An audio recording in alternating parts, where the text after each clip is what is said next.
For many, things have fallen apart. The center having lost its grip. But the president, like the biblical Moses, assures he'll lead Ghanaians to the promised land. Not on his own strength and competence though, but the Lord's. God will give me wisdom to lead Ghana out of the current challenges. Have faith in me. This too shall pass. As if to tell the president God does not work in a vacuum, some of the strongest advocates of the Lord have asked him to back his words with practical steps. I think our president must also do something serious and cut down the cost of government operations.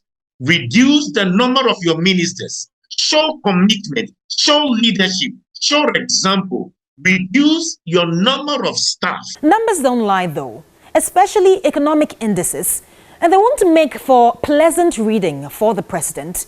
The current situation on the Ghanaian market is a sorry state. Prices of food and goods have surpassed neck-breaking levels, a direct reflection of inflation unacceptably over the bar with an unabated upward trajectory, the highest ever. Prices of essentials are out of reach of many. Businesses are struggling to keep up with costs, and consumer budgets have been displaced. This places Ghana as a sub-Saharan African country with the highest food price increase in 2022, according to the World Bank. Every day, you buy something today. I bought something on 55. I bought something on 55 cedis. I sold this for 60 cedis, 55 cedis. I went back just 2 days interval. I bought it 65. So the profit I had 5 cedis, I had to add another 5 cedis to buy it.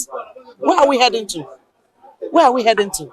Interest rates have gone off the roof. Mortgages are high and fuel prices are on full flight.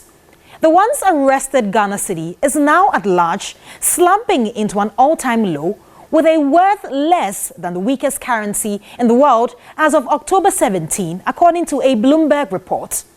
Renowned economist and MPP stalwart Kwame Mpieni, while calling for the head of the finance minister, Akufo-Addo, says the economic situation of the country is one never experienced before in the history of Ghana. The crisis we are in is unprecedented, but they are looking for the president to come up as he came out on COVID. A credible message. And then you need a credible messenger. Akufo-Addo is not a credible messenger.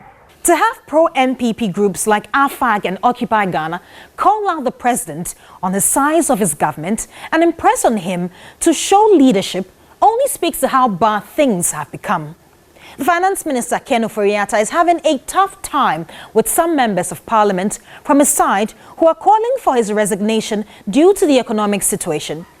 Having initially talked down the idea of seeking an IMF support, the government in July 2022 surprisingly swallowed its own vomit, took a detour and headed to the Bretton Woods institution, cap in hand for support, hoping to bring in some $3 billion, believed to be the panacea to the battered economy. I'm excited about where we are, which means therefore that if we complete it by year end, it means disbursements from the fund, which replaces what we would have done by going to the international market.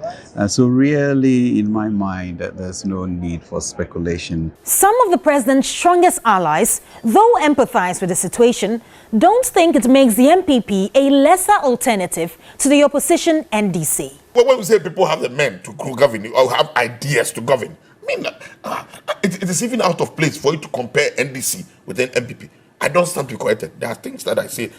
How do you say that? It is completely out of place. You cannot situate it at any given talk or conversation. I mean, what were you able to do? What did you do? As a matter of fact, I am telling you in confidence that if you people were being powered by this time, people would have been selling human beings on the streets of Ghana. I am telling you. It's a fact, a statement of facts that I'm making to you. It remains unclear when the IMF deal would be concluded and if Ghana's tattered economy will indeed be pieced together again. What's certain and obvious are the majority voices on the streets screaming because they are choked on the economy. They simply can't breathe. In essence, the president's much anticipated speech is expected to inspire hope and bring a breath of fresh air. We need a president to own the crisis, to come out and say, there is nothing that I will not do to stabilize the economy of Ghana, to stop this pressure, the economic crisis that is looming, and that there are no sacred cows. All the flagship programs will be looked at and reviewed for efficiency. We wait to see if the president, who has often adopted a see no evil, hear no evil approach to his strongest ally, including his finance minister, will go down this lane.